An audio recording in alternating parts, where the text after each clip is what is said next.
حضرت ابو ہریرہ سے روایت ہے کہ رسول اللہ صلی اللہ علیہ وسلم نے فرمایا یعقد الشیطان علی قافیۃ رأس احدکم اذا هو نام 3 عقد یضرب علی مکان کل عقدۃ علیک لیل طویل فارقد فإن استيقظ فذكر الله انحلت عقدة فإن تودع انحلت عقدة فإن صلى انحلت عقده فأصبح نشيطا طيب النفس وإلا أصبح خبيث النفس كسلان۔ صحیح البخاری۔ شیطان تم میں سے ہر ایک کی گردن پر جب وہ سو جاتا ہے 3 گرہیں لگا دیتا ہے، ہر ایک گرہ پر پھونک مارتا ہے کہ ابھی رات بڑی لمبی ہے، سوئے رہو۔ تو جب کوئی بیدار ہوتا ہے اور اللہ کا ذکر کرتا ہے تو ایک گرہ کھل جاتی، اور جب وضو کرتا ہے تو اس پر سے دوسری گرہ کھل جاتی، اور جب وہ نماز پڑھ لیتا ہے تو تیسری گرہ بھی کھل جاتی۔ پھر وہ صبح کو حشاش بشاش خوش مزاج اٹھتا ہے، ورنہ اس کی صبح نفس کی خباثت اور سستی کے ساتھ ہوتی۔ اس کیفیت کا آپ سب نے ایکسپیرینس کیا ہوگا کہ انسان جب رات کو سو رہا ہوتا ہے تو اس کو خیال آتا ہے کہ کہیں صبح تو نہیں ہوگی، پھر کہتے ہیں نہیں ابھی کافی وقت ہے، ابھی کافی وقت ہے، اور پھر اسی میں ہی تہجد بھی چلی جاتی ہے اور بعض اوقات فجر بھی لیٹ ہو جاتی ہے۔ تو کرنا کیا چاہیے کہ جب آنکھ کھل جائے تو انسان اللہ کو یاد کرنے لگے۔ اس کا فائدہ یہ ہوگا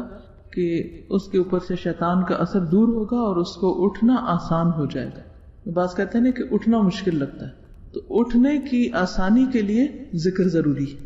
حضرت حذیفہ رضی اللہ عنہ سے روایت ہے کہ رسول اللہ صلی اللہ علیہ وسلم جب جاگتے تو فرماتے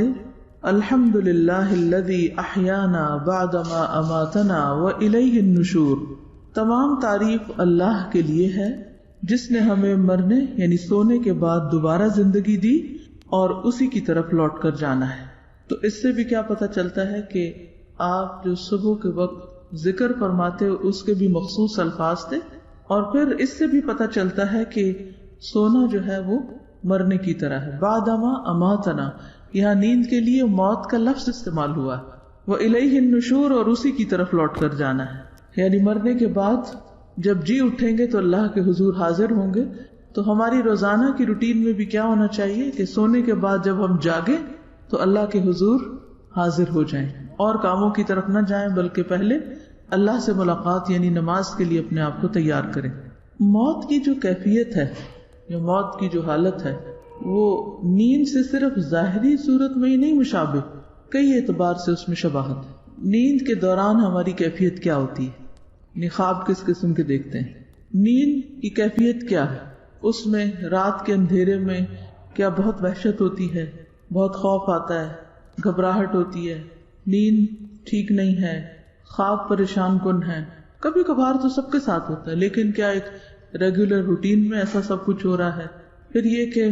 اس میں ہمیں اطمینان اور سکون کس چیز سے حاصل ہوتا ہے؟ تو قبر میں انسان کی کیفیت ایسے ہی ہوگی جیسے بستر میں ہے، یعنی بستر بھی ایک قبر کی مشابہت رکھتا ہے۔ اور آپ نے اکثر دیکھا ہوگا کہ جب کوئی شخص سویا ہوا ہوتا ہے، سو رہا ہے اور اوپر سے رضائی اڑی ہوئی ہے، تو دور سے اگر آپ سوئے ہوئے لوگوں کو دیکھیں اور قبرستان کو دیکھیں تو کافی حد تک شباہت ظاہر میں بھی نظر آ رہی ہوتی، اور پھر اسی طرح اس کیفیت میں بھی اور اس سکون یا وحشت کی حالت میں بھی۔ اکیلے ہونے میں عام طور پہ ڈر تو لگتا ہی ہے انسان کو، لیکن لیٹنے کے بعد انسان کے فکر کیا ہوتے ہیں، ہم کیا ہوتے ہیں، خوف کیا ہوتے ہیں، سوچیں کیا ہوتی ہیں، بے چینی کس قسم کی ہے۔ تو جس طرح دن زندگی کی علامت ہے اور رات یا نیند موت کی علامت ہے یا موت سے قریب ہے، اسی طرح زندگی کے گزرنے کے بعد یعنی دن سارا ہمارا مشغول ہوتا ہے نا، تو بہت سی باتیں رات کو سوتے وقت یاد آ رہی ہوتی ہیں، یا سونے کے بیچ میں جو آنکھ کھلتی ہے، آدھی رات کو آنکھ کھل جاتی ہے یا کسی وقت بھی آنکھ کھل جاتی، تو اس وقت ہماری کیفیت کیا ہوتی؟ وہ ہمارے ضمیر کی